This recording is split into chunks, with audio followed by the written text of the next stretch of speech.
দেশনায়ক তারেক রহমানই একমাত্র নেতা যিনি নিরবিচ্ছিন্নভাবে বাংলাদেশে মানুষের ভোটের অধিকার ফিরিয়ে আনা, গণতান্ত্রিক অধিকার ফিরিয়ে আনার জন্য উনি রাজপথে বিএনপিকে রেখেছেন এবং বিএনপির ভারপ্রাপ্ত চেয়ারম্যান দেশনায়ক তারেক রহমান ইতিমধ্যে বাংলাদেশে কিন্তু আমাদের রাজনীতিতে গুণগত পরিবর্তন এনে দিয়েছেন।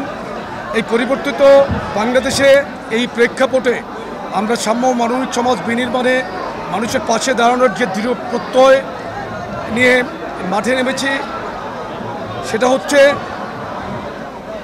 নেতাকর্মীদের কাছে তৃণমূল পর্যায়ে একটি বার্তা পৌঁছে দেওয়া। কোনো প্রকার বিশৃঙ্খলা পার্টি কিন্তু অ্যালাউ করছে না এবং যে কোনো অসাংগঠনিক কাজকেই কিন্তু আমরা আইনের আওতায় আনছি।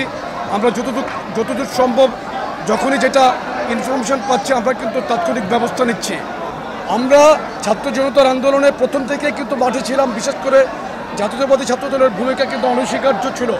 15.5 বছরের এই আন্দোলনে, হাসিনা বিরোধী আন্দোলনে, একটি খুনি সরকার বলেন, অবৈধ সরকার বলেন, অর্থনৈতিক ধ্বংসকারী সরকার বলেন, এই সরকারের বিরুদ্ধে দেশনায়ক তারেক রহমানই একমাত্র নেতা যিনি নিরবিচ্ছিন্নভাবে বাংলাদেশে মানুষের ভোটের অধিকার ফিরিয়ে আনা, গণতান্ত্রিক অধিকার ফিরিয়ে আনার জন্য উনি রাজপথে বিএনপিকে রেখেছেন এবং উনি বলেছিলেন বাংলাদেশ যাবে কোন পথে, ফয়সালা হবে রাজপথে, এবং রাজপথেই ফয়সালা হয়েছে বাংলাদেশে।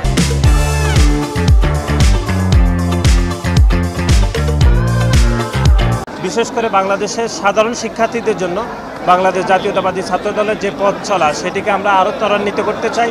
একই সাথে একটি সাম্য, মানবিক এবং কল্যাণমুখী রাষ্ট্র বিনির্মাণে বাংলাদেশ জাতীয়তাবাদী দল বিএনপিও এবং বাংলাদেশ জাতীয়তাবাদী ছাত্রদলের যে পথ চলা, সেটির সাথে বাংলাদেশের সাধারণ শিক্ষার্থীদেরকে আমরা অংশীদার করতে চাই। এবং একই সাথে 5 আগস্টের যে গণ অভ্যুত্থানের স্পিরিটের সাথে তাল মিলিয়ে একটি ইতিবাচক রাজনীতির জন্য সাধারণ শিক্ষার্থীদের মতামতকে আমরা প্রাধান্য দিতে চাই। আমরা বিশ্বাস করি আলাপ আলোচনার মাধ্যমে, শিক্ষার্থীদের অংশগ্রহণের মাধ্যমে একটি আদর্শ এবং মানবিক কল্যাণমুখী রাষ্ট্র পরিচালনা হবে এবং ওই কল্যাণমুখী রাষ্ট্রে শিক্ষার্থীরা তাদের অংশীদারিত্ব ভিত্তিতে সিদ্ধান্ত গ্রহণ করবে। দেশনায়ক তারেক রহমান আমাদের সাংগঠনিক অভিভাবক। তিনি আজকে স্থানীয় নেতৃবৃন্দের মধ্যে যাতে কোনো ভুলবোঝাবুঝি না হয়, সেজন্য তিনি কেন্দ্র থেকে নির্দেশ দিয়েছেন। তিনি তার ব্যানার, ফেস্টুন এবং স্লোগান সহ যাতে স্থানীয়ভাবে কোনোভাবে মতৈক্য তৈরি না হয়, সেজন্য তিনি কেন্দ্রীয়ভাবে নির্দেশ দিয়েছেন। এবং আগামী দিনে যাতে কোনো রাজনৈতিকভাবে কোনো মুসলমান তৈরি না হয় এবং যদি মেধাভিত্তিক রাজনীতি তৈরি হয়, সেজন্য তার নির্দেশনামূলক এবং আগামী দিনের ভবিষ্যৎ কর্মসূচির জন্য আমাদের আগামীতে যে নির্বাচন আসবে, সেই নির্বাচনে আমাদের দলকে বিজয় করার লক্ষ্যে আমরা জনগণের পাশ থেকে কাজ করে যাচ্ছি। বরিশাল মহানগর স্বেচ্ছাসেবক দল এবং যুবদল ছাত্রদলের উদ্যোগে সাম্য, মানবিকতা এবং অত্যাচার, নির্যাতন, নিপীড়িতের প্রতিবাদে জনগণের কাছে যাওয়ার জন্য আমাদের আজকের এই কর্মসূচি। এই কর্মসূচি হলো আমরা যদি থাকি সৎ, দেশ সংস্কার সম্ভব। এই স্লোগানকে আমরা সামনে নিয়ে আমরা উত্তর এগিয়ে যাব ইনশাআল্লাহ।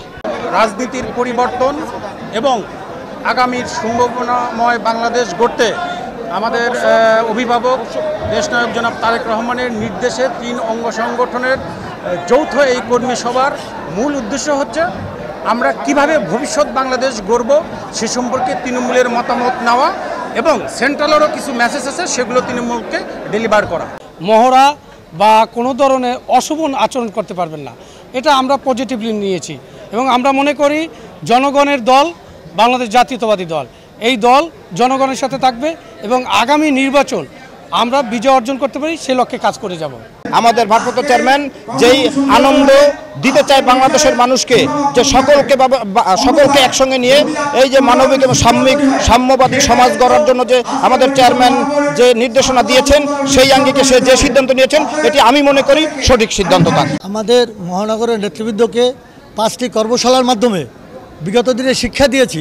দেশ গঠন করতে হলে মানুষকে ভালোবাসতে হবে, দেশকে ভালোবাসতে হবে এবং দেশের মানুষকে ভালোবাসতে হবে, দেশ উন্নয়ন করতে হবে, এটাই আমাদের শিখিয়েছি এবং আমরা সৎভাবে চলবো। তারেক জিয়ার নির্দেশ হিসেবে